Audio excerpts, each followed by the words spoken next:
this is Iwo Jima World War II Traveling Museum. It's going to be a self-contained museum.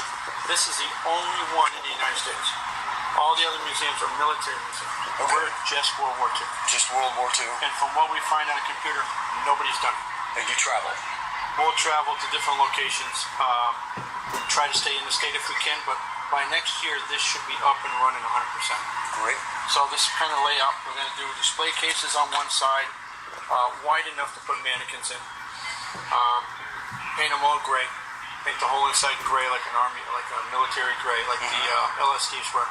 Because this is kind of the shape of one of the transports. Okay, now LSD means? It's certain demographics going to have a different interpretation of that. Those are basically the transports that bring you from the big ships into the islands. Landing ships and landing crafts. Eventually, LST, we'd like not LSD. LST, okay. Eventually, we'd like to have it wrapped like one, but that's down the road. Okay. For now, we're going to build the display cases. We're going to put a TV in there. We're going to play videos. We're going to play movies. We're going to do a different veteran every month. If somebody wants to put something in there about their father, their grandfather, send us the info. We'll put it in there for a month. Wherever we go, it's going to be there. All right, that's great. You give people a chance to rotating basis. You know what the greatest thing is? Anybody who has a connection to World War II can be part of this. You know, and we don't say, you got to give us this, that. Put it on loan. You want to make a copy, that's fine. We'd like to do some permanent displays in there. We're going to do a permanent display for the chaplains and the corporals. And it's very important because people don't understand what they went through during different battles, different wars. We'll put a permanent display here for Iwo Jima, chaplains and corporals. But if anybody else wants to give us information, we're more than happy to add it to it. So we're hoping that this is going to be something that you can get to a location, set it up, let people walk through, get a good feeling. And if you walk through it, I mean, all this stuff is actual World War II. We're trying to put a face and a story to everything we have. Excellent. You learn so much more from that. Sure. Because I picked up a coat like this for $5 at a tag sale, but I don't know who it came from. There's no information. But it's good to have an extra. You know, we have who this coat belonged to and what he did. It makes it all a little more personal. It makes it so much more personal. It really does. And of course, we do different events. Iwo Jima survivors do a motorcycle ride. And they raise money. Some of the money comes here, some's going to go to the trailer. Now that's the poker run or something That's different? That's the poker run. Okay. And this year, of course, Rene Gagnon, the son of one of the flag racers, was here. Very nice guy coming in from New Hampshire, second time he's come. Very successful. We used young sea cadets. Okay.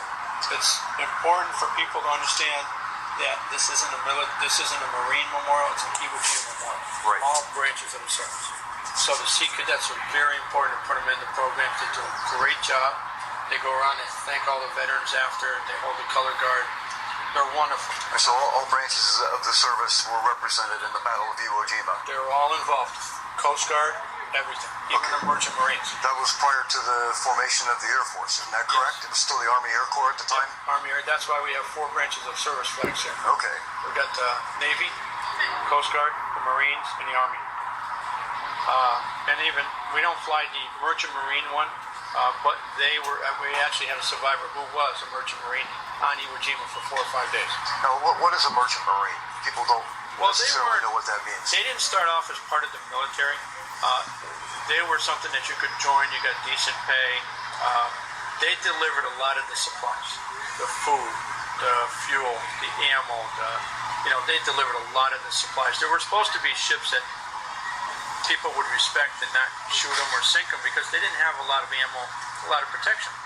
Right. But they were also, if I remember correctly, they were very much the targets of the Nazi submarine warfare operation. They target those, you lose a lot of fuel, you lose a lot of ammo, you lose a lot of food, you lose all your supplies. Yeah.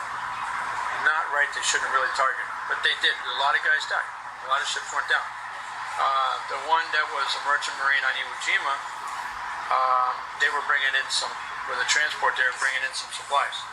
And the transport got hit, it sank a little bit offshore, they went onto shore, the Marine came over, handed the guy a gun and says, come on, you're with us. He spent 4 or 5 days on the island fighting. How about that? Merchant Marine was an Iwo Jima survivor. I'll be darned. We've had Coast Guard Iwo Jima survivors. People don't understand, but they were at the island first, mapping it out for the landings, where to land, how deep the water is, the tides come in, the whole deal. So they were acting in a sense as an intelligence gathering. Yeah, and they were deep sea diving. They went down to make sure there's no mines and everything.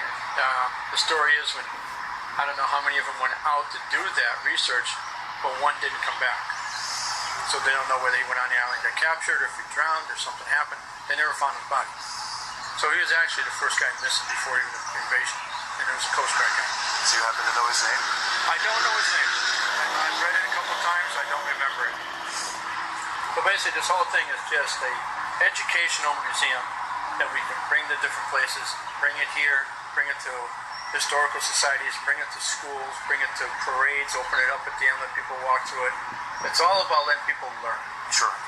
And if you go through it, it's like, Do you have any favorite item on display in here? Well, the one that has a particular meaning or significance to you? you know what? They're so cool. Like this gentleman here, he owns Don's Speed Shop on the Berlin Turnpike. That's Don. Oh, no kidding. And nobody knew that. We didn't know he was in the military. He was at the very end of World War II. He was an MP. He was in Japan for the occupation of Japan. He's such a nice guy. He showed me a picture one day that all of his brothers and sisters were all in the military. And it's an amazing thing. I didn't know he was World War II. So when we did the poker run this year, we asked if he could do a stop at his speed shop. He loved it. I'll bet. And the guys just thanked them. And then we got something like this. This gentleman here was from Massachusetts. He passed away about 4 years ago. Every day on the island, he wrote a journal. He wrote down in his journal. On the 20th of February, he got shot in the head. The bullet went through the helmet, came out over here. Wow. I've held the helmet. It's incredible. His daughter has the helmet. Because the liner's about an inch, it scalped him. He thought for sure he was going to die. He didn't even want to touch it. He went to see the corpsman and batted him up and sent him back out. He said, "You're okay, get back up." But he wrote it every day. It's a copy of his handwriting. This gentleman here was a Seabee in World War II. This guy here was a corpsman. Joe Roman was in the Marines. This flag my wife just purchased a while ago, it's got an incredible amount of signatures on it. The Japanese, they had these flags signed by family members and stuff like that. Kind of a symbol of being with them, Sure. And they bring it with them in battle. Now, this one has a huge amount of signatures. We just don't know why it has so many. It's beyond anything we've seen. Yeah, it's covered with symbols. We'd love to get this actually translated on a clear piece of plexiglass and lay it over it so you could kind of see what they say. It would be an incredible thing to do. But do you have a Japanese translator? No, we don't. But there's so, You know what? I know somebody who speaks Japanese. So yeah. I'll get a photograph of this and send it to her and see if maybe she could. Yeah, she'd have to get a really good photo to see some of the wording. I think, we're not sure, but this could possibly be blood. Yeah, I would say you have to get this from very Japanese distinct possibility. There's a couple little rips, but we're trying to take care of it. A couple of holes here could very well be bullet holes. Yeah, you don't know. Some of that could be blood up there. We don't know because it's all folded up. But your question was anything special in here that,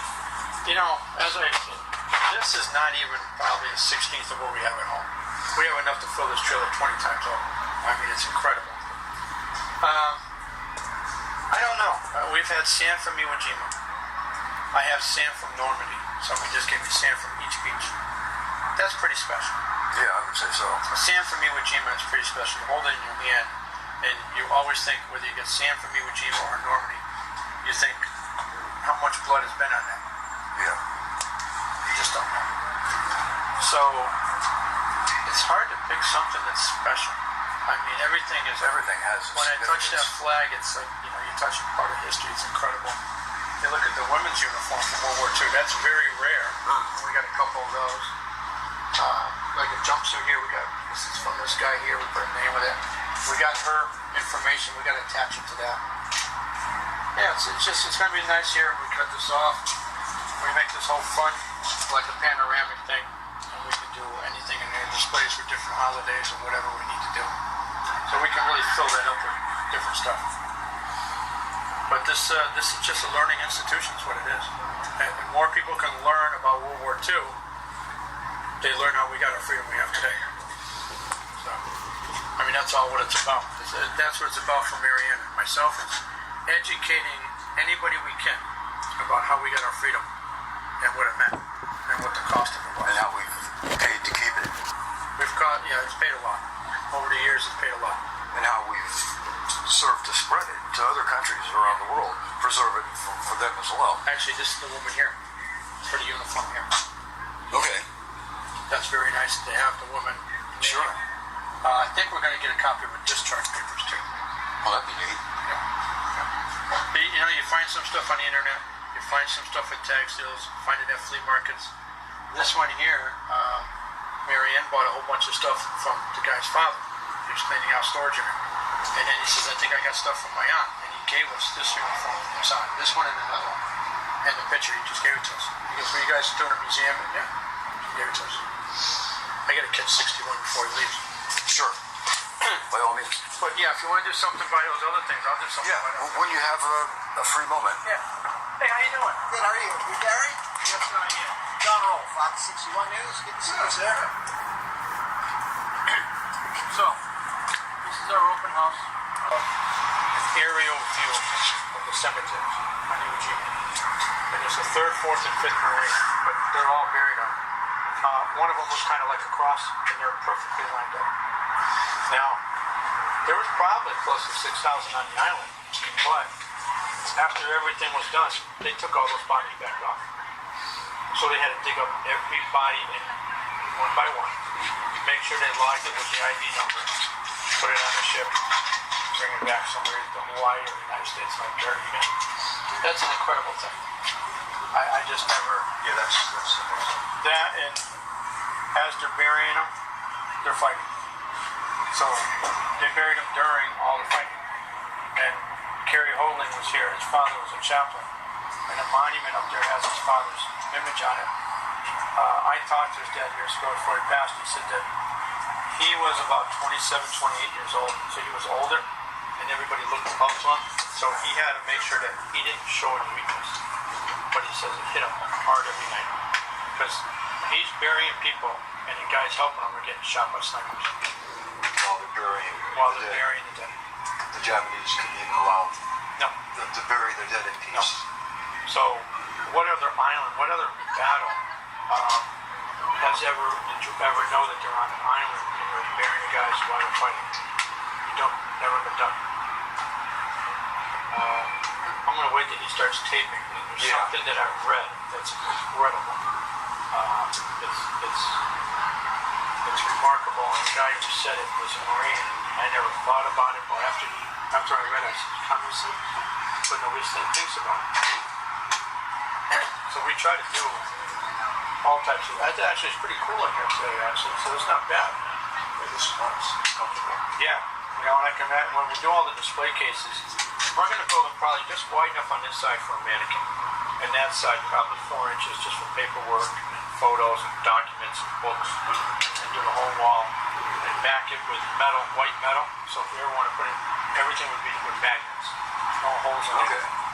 Same thing here, white metal, plexiglass shelves, and wood frame plexiglass fronts. And we'll outline the plexiglass front with the LED lights and put one on top to shine down. And with the white inside, it will brighten it up. Everything in here is going to be painted the military gray, just like the ships were and transports. And then what I'd like to do is, my wife came up with a really good idea. Get that 1/8 white board from Home Depot, so a 4x8 sheet, put it up on the ceiling, and have an artist come in and paint all different types of battles for World War II. So people as they walk through, they can look up and you see that. So you're surrounded by the feeling. That's going to be cool. That's amazing. That's interesting. There's a lot to setting up a... There sure is. How long are you here for? Here at this location today, as long as I need to be. We got sandwiches over there. We got water. We got sodas. Help yourself. Your wife was kind enough to offer. Thank you. And everybody here's got a special mission. Lady's going to start talking about the horse Reckless. We got the POWMIA table. We got the Patriot Guard, which are wonderful people. Yep. And we got Aaron Nelson, who writes a lot of books about World War II guys. He audio tapes them, and then he goes home and writes them. The poor guy charges hardly anything for them. That boy was telling me. Oh, he almost gives them away. Yeah, it's incredible. Incredible. In fact, I think that Navy uniform here, I think that's my wife's father's. How about that? He passed away when she was only like 12 or 13. She had no idea what he did in the military. And as she started researching a little bit, she found out that his ship was one of the ships that stopped by Iwo Jima before the invasion, like probably months before, and shelled the hell out of the island. She never knew that. So her connection to Iwo Jima is just, Yeah, direct. Yeah, so she's lucky she got that uniform and the hat. Oh my God. Wow. Must have been in storage. Sir. Okay, Gary, let me. Mic me up. Yes, indeed. Right on